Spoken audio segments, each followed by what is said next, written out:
From urban experimenting to digital sovereignty in Berlin, a conversation with Elizabeth Calderon Lüning.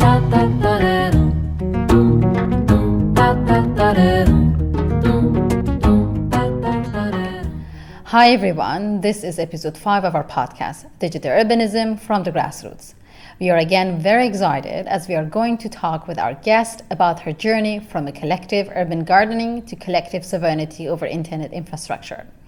Elizabeth Calderon Lüning is an activist, researcher, and educator in an intersectional field of urbanism, right to the city, and technological sovereignty.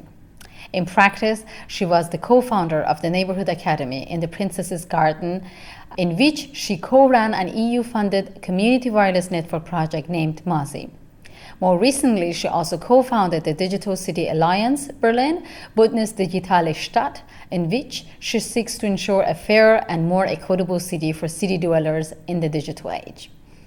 In academia, Elizabeth Calderon Lüning is a research associate in the research group Inequality and Digital Sovereignty at Weizenbaum Institute in Germany and guest researcher at the Royal Institute of Technology in Stockholm. In her PhD, she focuses on democratic deliberation of digital policy within the urban context and the notion of digital sovereignty as the individual and collective freedom and right to actively partake in shaping digital life worlds.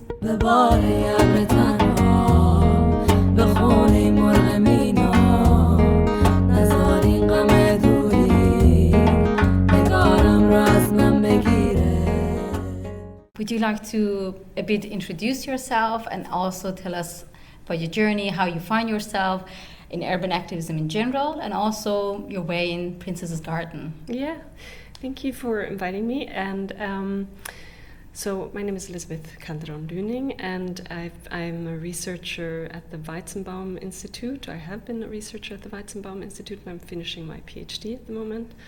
And the urban activist scene was not something I'd really planned from in the beginning. It was, I'd always envisioned working in South America, in development, cooperation, these kinds of issues.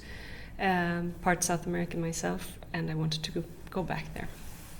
And I did that before finishing my studies.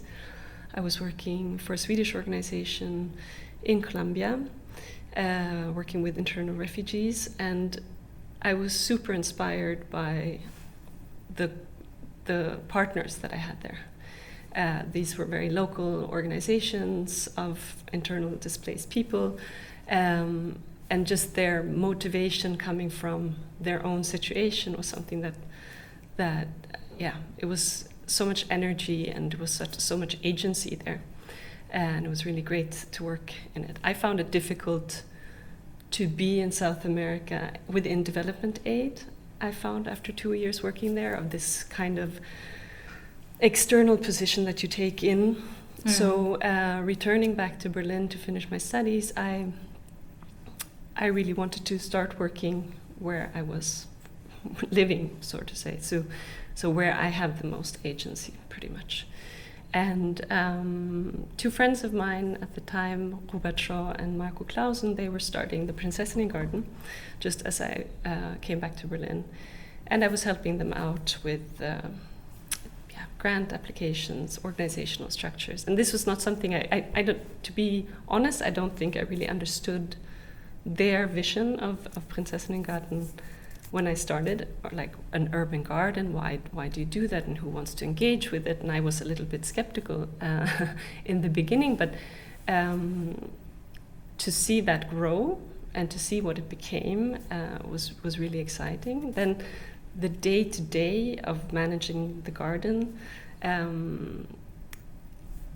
was a beautiful thing to do, but I also felt that I wanted to, the topics that were emerging through this work, which I thought that was the most interesting thing. Like when you start gardening in a city, all of a sudden you're talking about food sovereignty or about climate change, and you're talking about these really big questions on a very hands-on way. So I wanted to engage with these big questions a little bit further, so I co-founded an organization called Common Grounds, where we specifically looked at how can we start growing urban gardens in other places in Germany. So we built up a network of gardens that were teaching other people how to start an urban garden.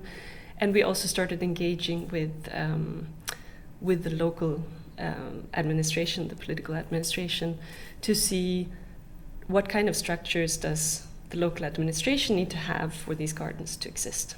So this was sort of how very organically I grew into this field. And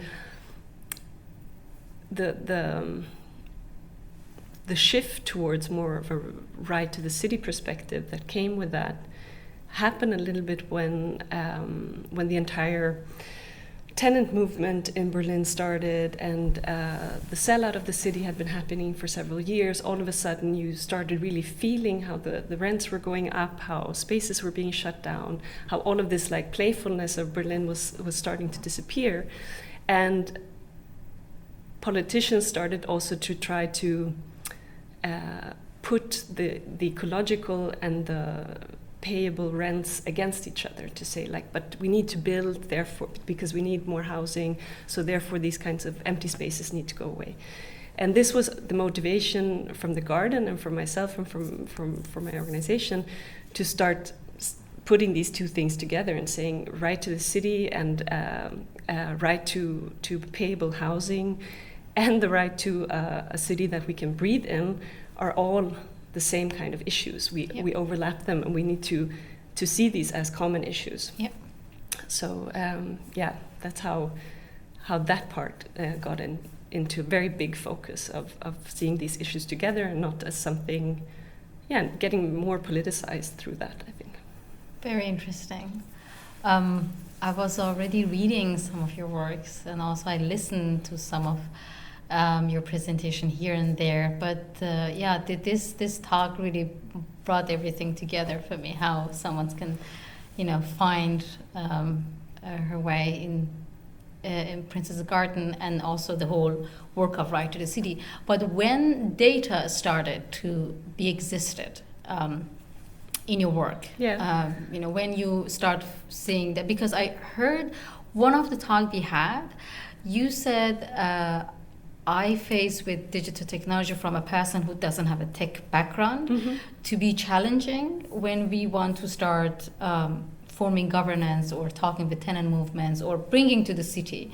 And I want to know when you start seeing data in your work. Yeah, this was also not planned. So I think that's the red thread in my history. It was not planned. But in the work with Common Grounds and the Prinzessinnen Garden, we co-founded the Neighborhood Academy, which was a space for shared knowledge exchange between different urban struggles, different eco-social urban struggles from below. And we were asked by the University of the Arts to maybe partner up for an EU project on technology development. And it was a little bit like, what do we have to do with technology? We're an explicitly untechnological and undigital technological space. But in this conversation with them, of seeing that how, because we're constantly building new technologies in the garden, in the Neighborhood Academy, not digital technologies, but knowledge sharing or garden technology and things like this, what would digital technology look if we start building it from these kinds of settings as well? And I headed that project from the community side then in Berlin, and it was a really interesting ride because I had never engaged with except as a totally normal user. And of course you had felt a little bit like shame maybe for using all of the big platforms, but it was not like at all in my vision. But so this is how that started happening, and very much through the work, which was the Mazi project eventually, through this work of seeing how technology and digital technology development has so many correlations to the processes that we're seeing in cities right now, of displacement, of exclusion, of very centralized management systems and these things.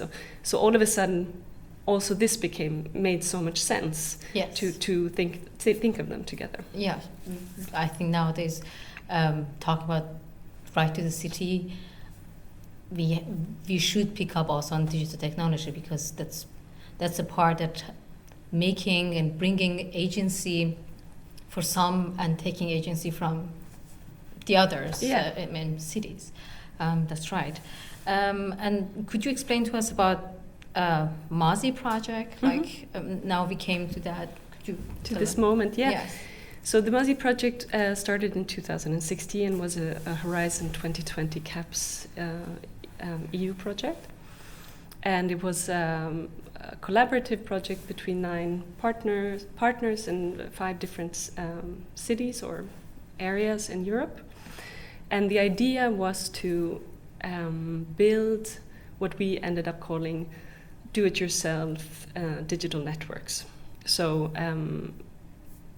from the beginning, there always, I mean, since there was a Wi-Fi signal, there has been some kind of community network thing going on. People are, since the internet started, people have been building their own internets or making internet accessible for their community if the cables had not been drawn yet, and so forth, but so on. But this was something that had been done very much out of a techie community, and these community networks was something that the technology of community networks was something we wanted to work with, specifically with non-tech communities, to see what does technology look like if we design it, build it, and own it, manage it from below, and how can you design the technology development process to make it accessible for people that are not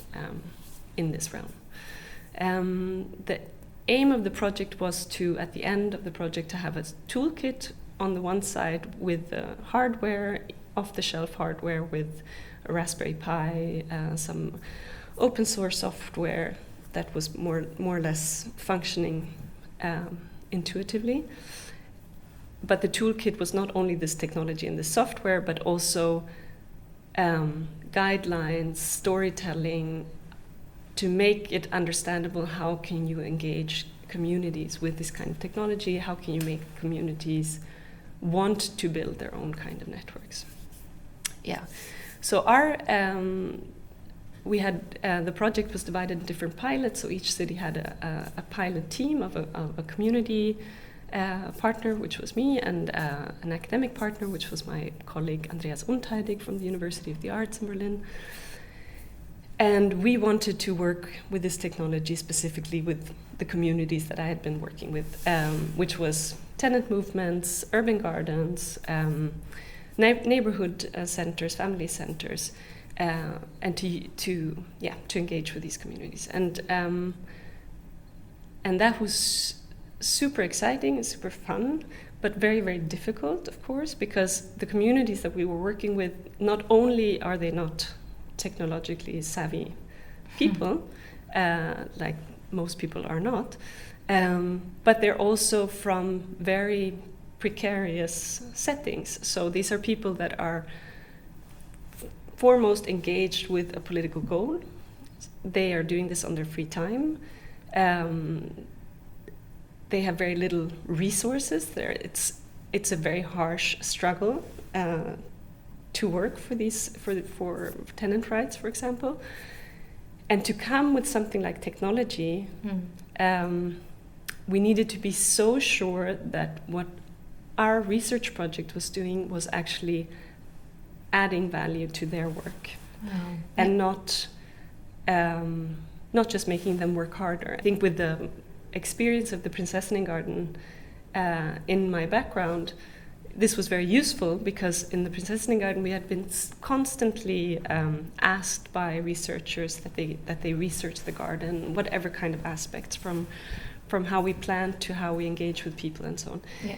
And it had never come back, like the research results had never come back. So for me now to engage directly with the research project, and for our pilot team, it was very, very important to make sure that this research project was actually helping and supporting their work and not taking from them, not taking knowledge from them and just using it for our own, but actually creating knowledge together with them that was useful for their work.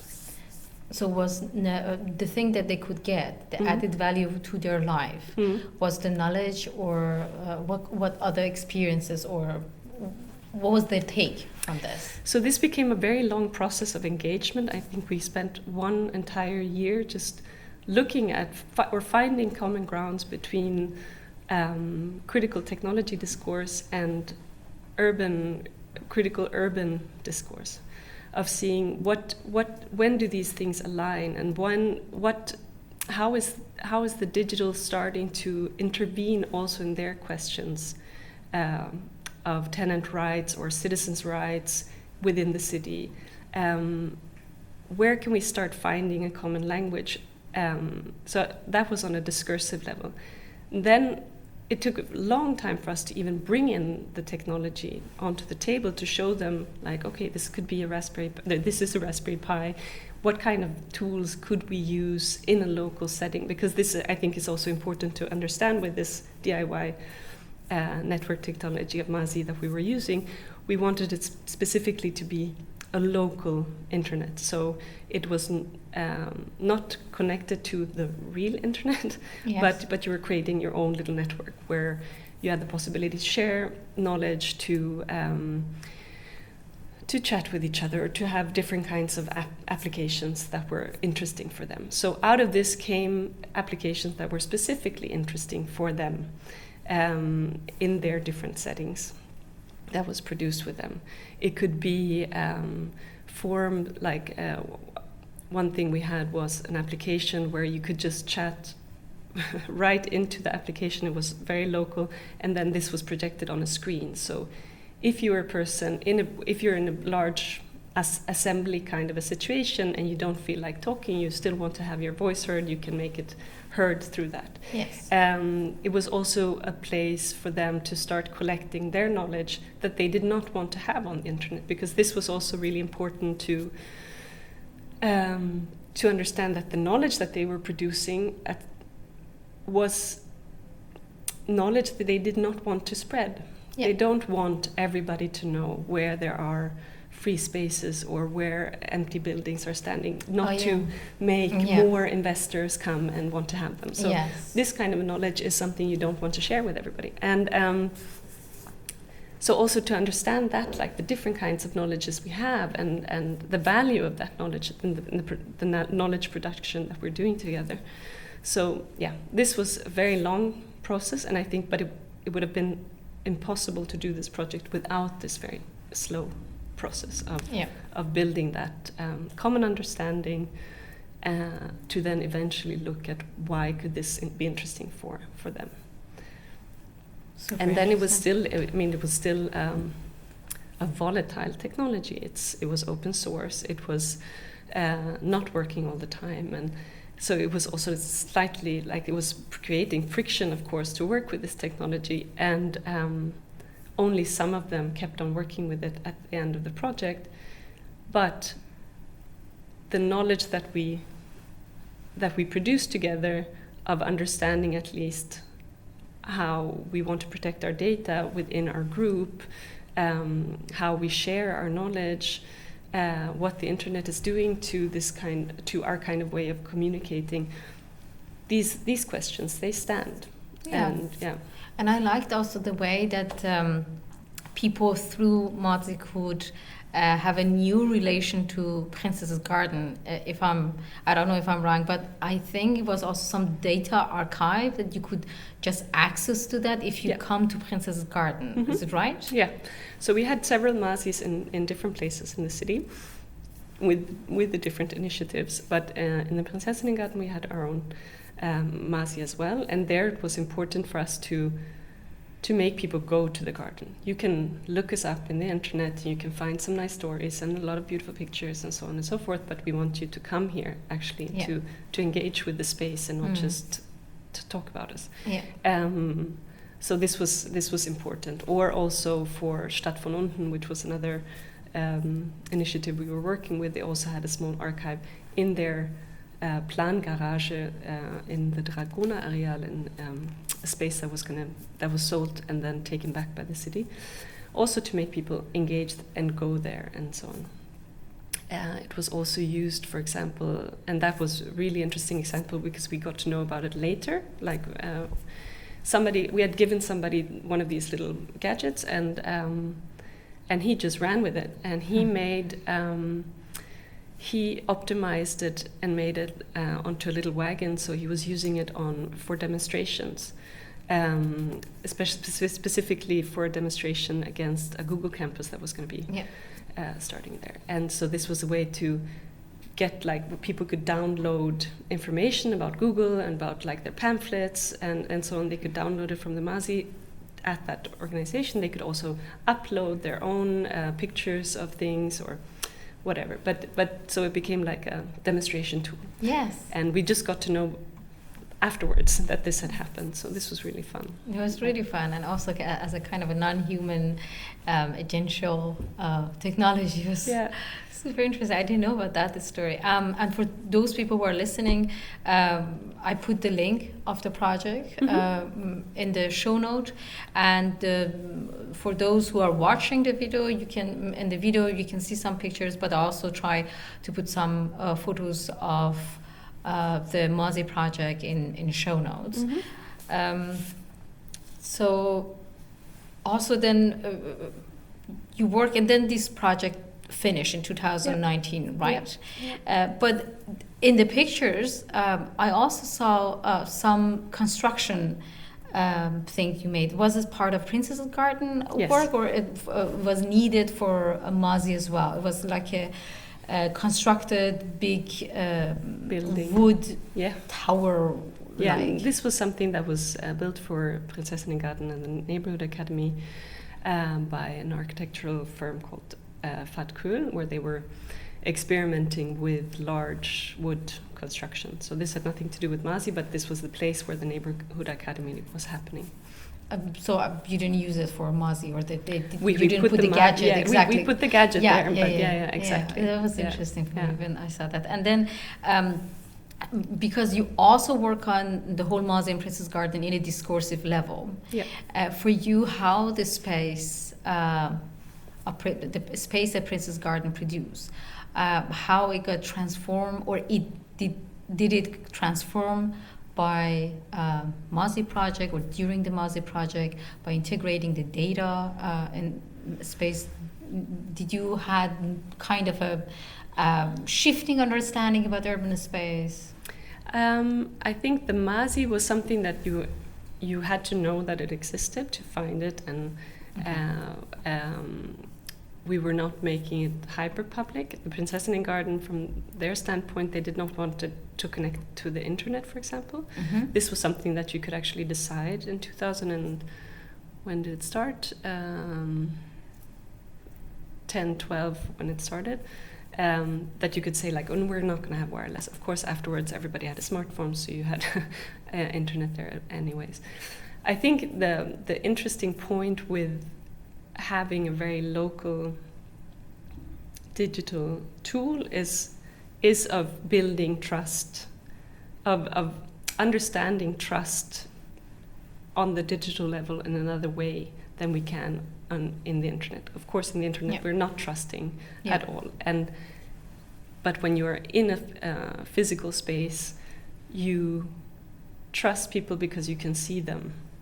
So there's another kind of trust there, and I think this was something that I found interesting, like another layer of what the Mazi could bring and show, maybe, of this kind of a spatial understanding. Also, I can imagine that there have been multiple place-based practice of knowledge sharing that you also explain that the local community initiative should have done to build and maintain. But I wonder that how could you, like, tell us about a form of grassroots knowledge sharing, or was it a practice of commoning, like knowledge commoning in that point during the Mazi and also the whole Neighborhood Academy? And to what extent it was territorialized. Yeah, I think when it comes to building like care structures for technology and for community technology, that is really difficult. Like long-term care structures for digital technologies, it was something that how do you create the motivation to do that? Yeah. Like to as a collective, as a community, care for this digital tools that you have created.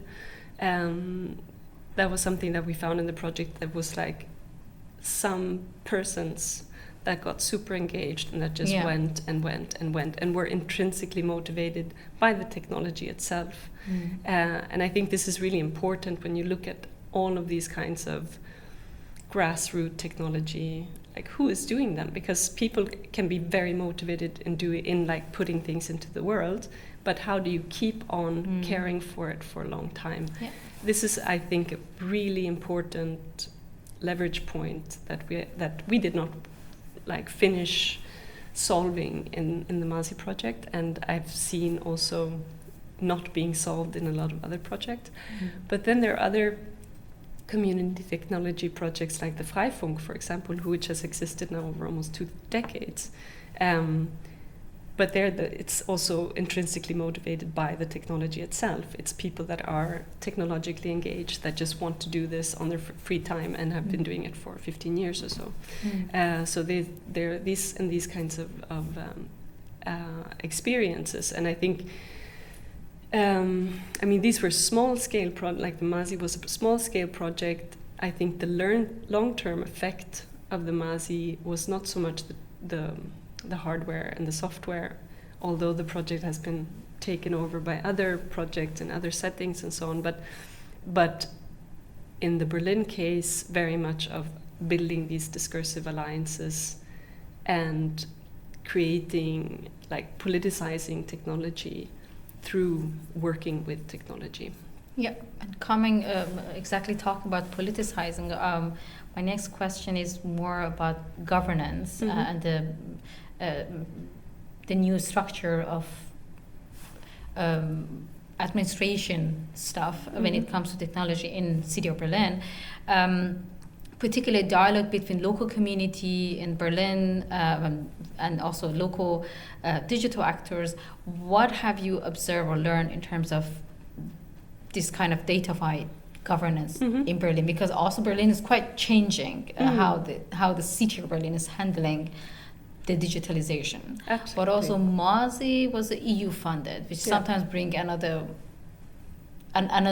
channel of power. Yeah. And I just wanted to know what... Yeah. So after the Mazi project, that's when I started becoming a researcher as well. Through the Mazi project, we were talking a lot about digital sovereignty. This was something we started engaging with. I think I'll make this little loop because it explains later my engagement with the city as well. So digital sovereignty in 2018, when I heard that term, I connected that with food sovereignty or soberanía alimentaria of the Via Campesina. So this is how I thought the term was the idea of this term. Since then, especially the European Union and Germany have been very big on using the concept of digital sovereignty, and the concept has changed very much from this Via Campesina form of thinking of not just having food security, but actually governing the food structures that allow you to feed yourself, which in a digital sovereignty way could be the same, of not just being protected in the internet, but actually having governance or control over the internet and the technologies that are stemming from it, so that you can protect yourself. The European Union, of course, has another version of this, which is more about protecting European economy and safeguarding European security and geopolitical power structures and so on. But this,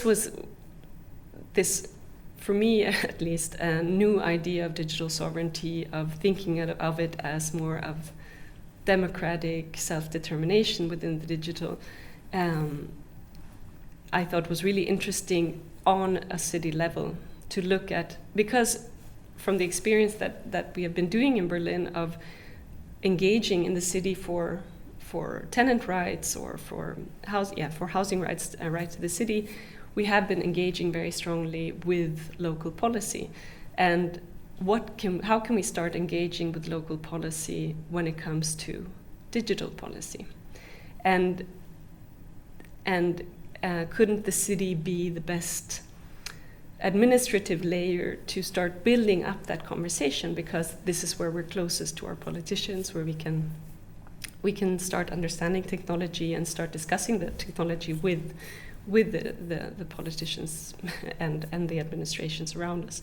So this was a little bit the idea, and together with several people out of the urban movement arena, we founded the Digital City Alliance, which was specifically there to try to connect the topic of digital rights and urban rights and engage with digital policy.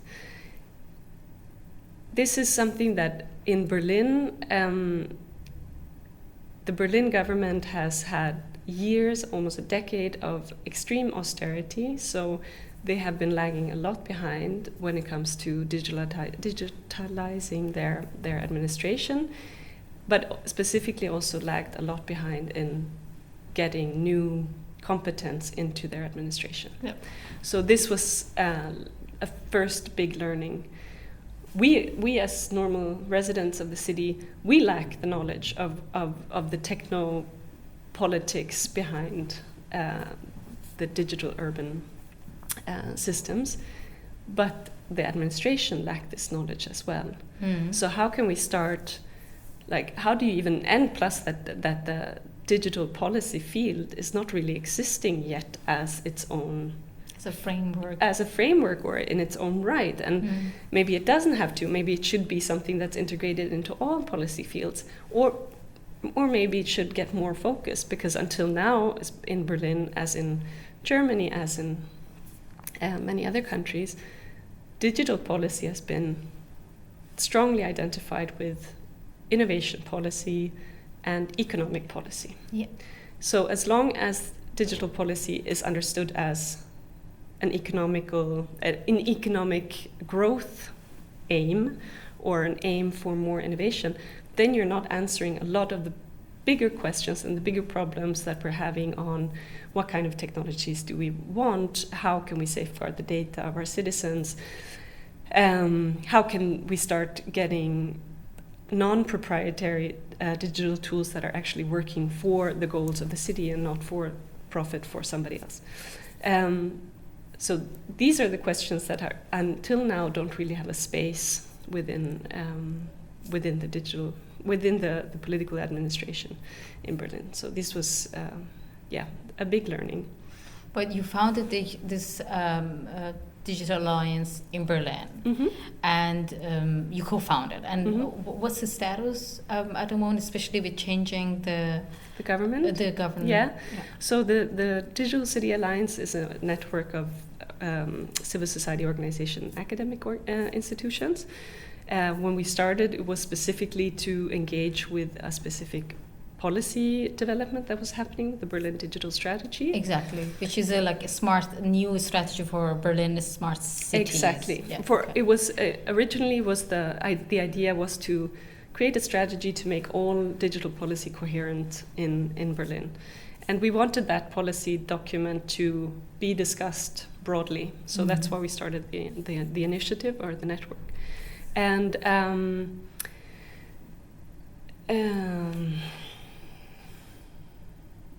It's amazing how you can blank. Don't worry. Yeah. Don't worry at all. And so we started this network, and what we wanted to do was to build trust between our network and the administration, to say we're not against this strategy. We're not against you talking about digital policy. We want you to talk about digital policy. We want this digital strategy because we see it as a potential tool for us to start making digital tools work for us. Mm-hmm. So this was the work that we were doing for several years to build this trust, and I think we were very successful in doing so. One tool that we started was a roundtable for digital policy, which was organized by us, but where we were engaging with the administration and inviting them as guests to be able to discuss certain parts of the strategy or other parts of digital policy that was happening in the city. And by seeing how open the government was to engage with us in this level, I think we were successful in building this trust. And then comes the first election, 21, and then again now. And you see all of your effort of building that trust, which is with people, Yes.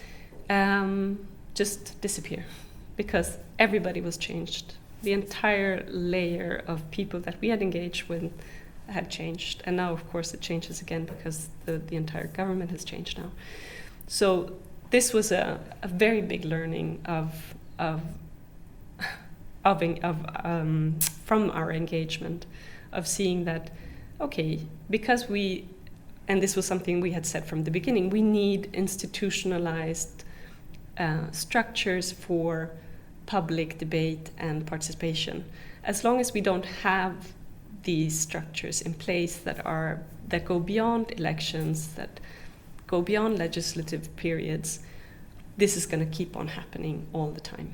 Mm. We did not get them in place. We have the round table, but we have now to start building that trust again. But this has to come from the city as well. And I think here comes a shift back, maybe, of saying, okay, we started, for me at least, starting with Mazi with these very small projects, looking very much on the ground, and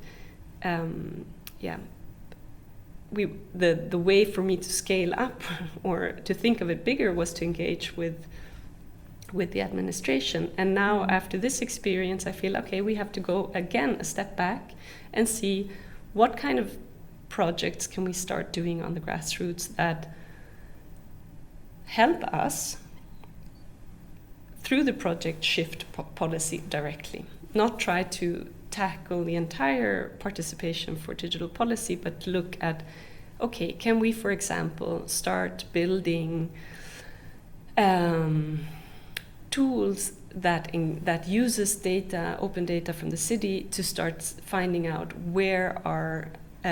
who is owning the city, where are buildings supposed to be housed but nobody's living in them. Is there a way for us to use the open data from the city to give us information that serves the tenant movement, for example? And with that kind of a project, we can then start articulating policy for other kind of data, of saying, okay, we need this kind of data. So can we start integrating that in the data policy of the city to make sure that these kinds of projects can happen? So finding a way between like the super micro project and the very big policy work, and looking in between, because it otherwise gets too frustrating if you're constantly having to build up new relationships over and over again. Exactly, and also it sounds like at the beginning, at least, would be one-sided. Was it? Yes. You mean if it was one-sided from our side? Yes, to build building the trust. Yes, it was, absolutely. I think, and it took a while before the political administration of that Senate department that was heading this digital strategy process started believing that we were not there to criticize. We were there to be a constructive, yes, critical, constructive accompaniment of the process. So yes, it was one-sided, and at the end it was not. At the end of the process with that government, I think we had built like a synergetic working basis. But that cannot be. It cannot only be between people, between certain people and our Yes. organization. It needs to be inscribed into administrative structures, that these things have to be made. These kinds of conversations need to be held, and these kinds of engagement with civil society and so on have to be done. Exactly, and it should be structurally materialized. Yeah. The whole work that you describe from Princess's Garden and Mazi and Bündnis Digitale Stadt, oder? Yeah. It's very inspiring, and so many lessons to learn for those of us who want to stay in between academia and activism, and bringing from the grassroots to the discourse, and from discourse to the grassroots, to the city. So thank you so much. I think it's quite an excellent place to wrap up our conversation. And I would like also to thank listener for staying with us to the end of this episode. And you can find info about names and projects mentioned in this episode in the show note. And also, if you want to give some tips and suggestions, you can find my email address in there. I would be super happy. And if you have something to add for as the last comment. Words. Yeah, no, thank you so much for doing this work. I think it's really important to engage specifically with these questions of urban digital grassroots movements and what they're doing, how they're working, and to share that knowledge. So I'm very, very happy to be a part of it. Thank you. Thank you so much. And stay tuned for the next episode.